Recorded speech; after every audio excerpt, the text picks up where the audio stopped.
కడపలో చేతులు కాలేక ఆకులు పట్టుకుంటున్న బాబు. వైఎస్ఆర్ కడప జిల్లాలో ముఖ్యమంత్రి చంద్రబాబు నాయుడు చేతులు కాలేక ఆకులు పట్టుకుంటున్నారు. జమ్మలమడుగు నియోజకవర్గంలో సీఎం రమేష్ కు సంబంధించిన రిత్విక్ కన్స్ట్రక్షన్ కంపెనీపై బీజేపీ ఎమ్మెల్యే ఆదినారాయణ రెడ్డి వర్గీయులు దాడి చేసినప్పుడే ముఖ్యమంత్రి జోక్యం చేసుకుని శాంతి భద్రతల్ని అదుపులో పెట్టాల్సి ఉండింది. ఎందుకో గాని చంద్రబాబు ఆ పని చేయలేదు. ఆర్టీపీపీ నుంచి ఫ్లై యాష్ తరలించే విషయమై ఆది జేసీ వర్గీయులు ఒక అవగాహనకు రాకుండా రోడ్డున పడ్డారు.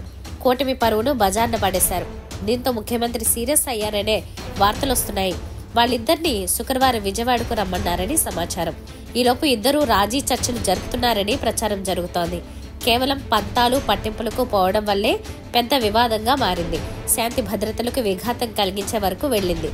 అన్నింటికీ మించి ఆదాయం కోసం కూటమి ప్రజాప్రతినిధులే కొట్టుకుంటున్నారనే సంకేతాలు జనంలోకి వెళ్లాయి. అధికారులకు చెవిరెడ్డి భాస్కర్ రెడ్డి వార్నింగ్. బాధితురాల్ని ఇబ్బంది పెట్టి రాద్ధాంతం చేసిన పోలీసులపై పోక్సో కేసు పెట్టాలని చెవిరెడ్డి భాస్కర్ రెడ్డి డిమాండ్ చేశారు. ఎవరో కళ్లలో ఆనందం చూడడం కోసం తప్పులు కేసులు పెడితే తర్వాత అధికారులకే ఇబ్బంది అని సూచించారు.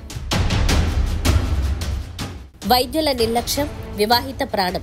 వైద్యుల నిర్లక్ష్యం ఓ వివాహిత ప్రాణం తీసింది. పాలకొలకు చెందిన శిరీష అస్వస్థతకు గురవడంతో డయాలిసిస్ కోసమని కాకినాడ జీజీహెచ్ లో చేర్చారు. మొన్న రక్తం ఎక్కించగా కాసేపటికే ఆమె పరిస్థితి విషమించింది.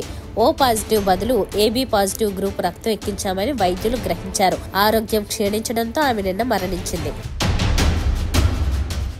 ఎల్లుండి రైతుల ఖాతాల్లోకి డబ్బులు. పలు కారణాలతో రుణమాఫీ నిలిచిన 3 లక్షల మంది రైతుల ఖాతాల్లోకి ఈ నెల 30న డబ్బులు జమ చేస్తామని మంత్రి తుమ్మల నాగేశ్వరరావు ప్రకటించారు. చంద్రబాబుపై కేసుల్లో కౌంటర్ వేయండి హైకోర్టు. 2014-19 మధ్య స్కామ్లు జరిగాయంటూ చంద్రబాబుపై నమోదైన కేసులు, ఛార్జిషీట్లను హైకోర్టు ముందు ఉంచాలని కోరుతూ దాఖలైన అనుబంధ పిటిషన్పై న్యాయస్థానం స్పందించింది. వీటిపై కౌంటర్ దాఖలు చేయాలని రాష్ట్ర ప్రభుత్వాన్ని ఆదేశించింది.